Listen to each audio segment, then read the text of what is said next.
Assalamualaikum warahmatullahi wabarakatuh. Saya Ikhlas Amal dengan NIM 1930106020. Di kesempatan kali ini saya akan menyampaikan materi tentang hewan dengan lingkungannya dan faktor pembatas.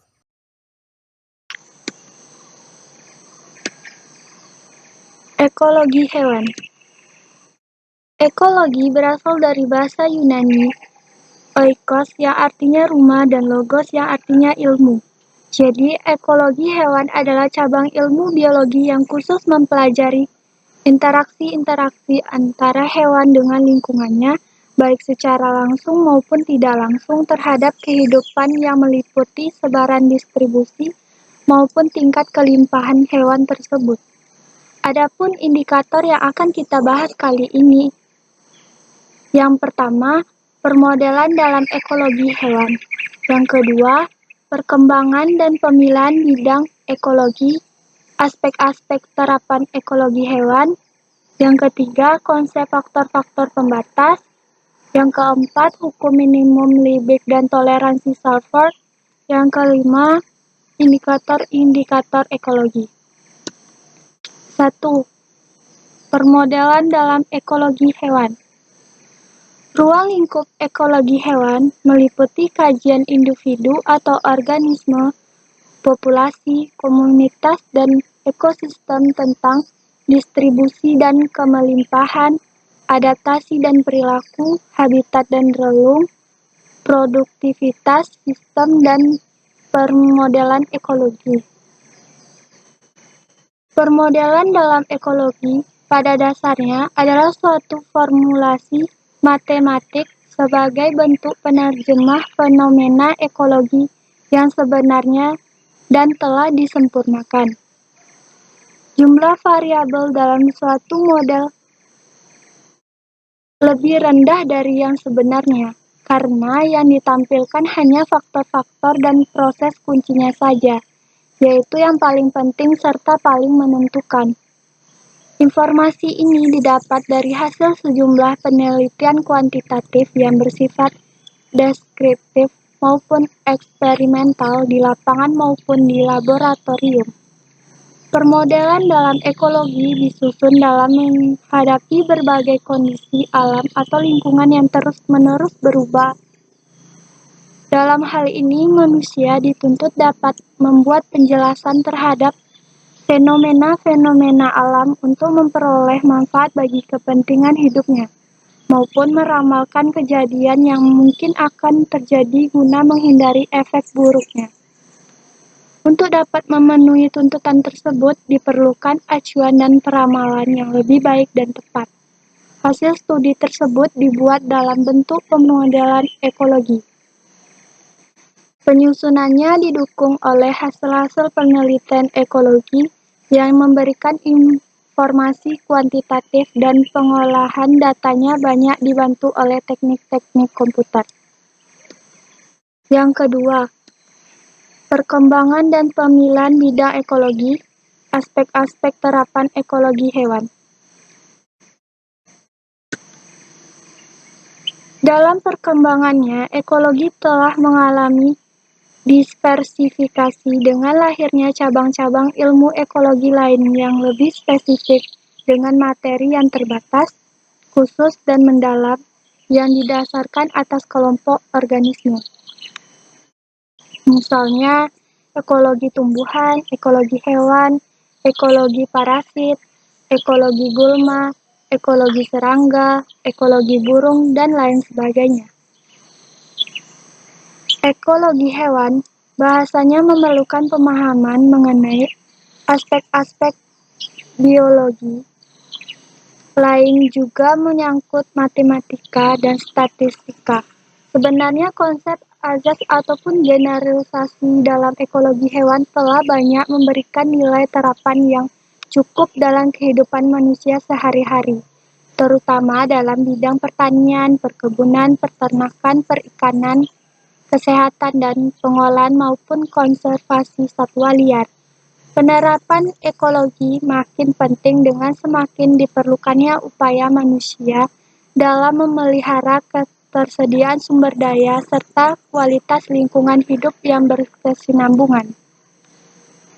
Dalam bidang pertanian, perkebunan, dan peternakan, konsep kisaran toleransi dan faktor pembatas serta dalam masalah pengendalian populasi hama dan penyakit disebut juga dengan biological control. Dengan konsep ekologi hewan juga telah melandasi penggunaan berbagai spesies hewan tertentu sebagai spesies indikator yang menunjukkan terjadinya perubahan kondisi lingkungan. Sudah tercemar atau belum? Konsep lain dalam bidang pertanian dan kesehatan dalam hubungan predator mangsa dan parasitoid inang. Dalam upaya meningkatkan hasil produk ikan maupun ternak, mengelola satwa liar baik bersifat in situ atau pemeliharaan di habitat aslinya maupun ex situ atau pemeliharaan di lingkungan buatan. Seluruhnya berazaskan dan berlandaskan efisiensi ekologi dan azas-azas ekologi.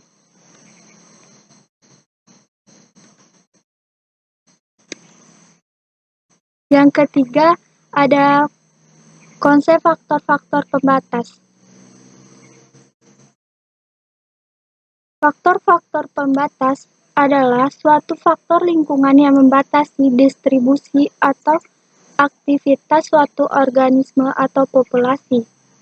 Pertumbuhan organisme yang baik dapat tercapai apabila faktor lingkungan yang mempengaruhi pertumbuhan seimbang dan juga menguntungkan. Apabila salah satu dari faktor lingkungan tidak seimbang dengan faktor lingkungan lainnya, maka faktor ini dapat menekankan atau kadang-kadang akan menghentikan pertumbuhan organisme. Faktor lingkungan yang paling tidak optimum akan menurun tingkat produktivitas organisme. Prinsip ini disebut sebagai prinsip faktor pembatas. Yang keempat, hukum minimum Lebesgue dan toleransi Salford.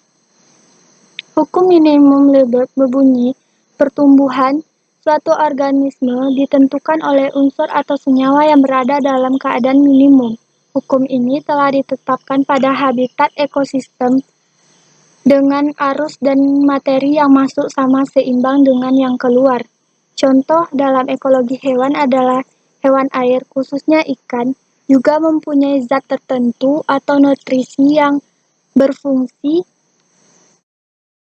sebagai pembatas kehidupan mereka.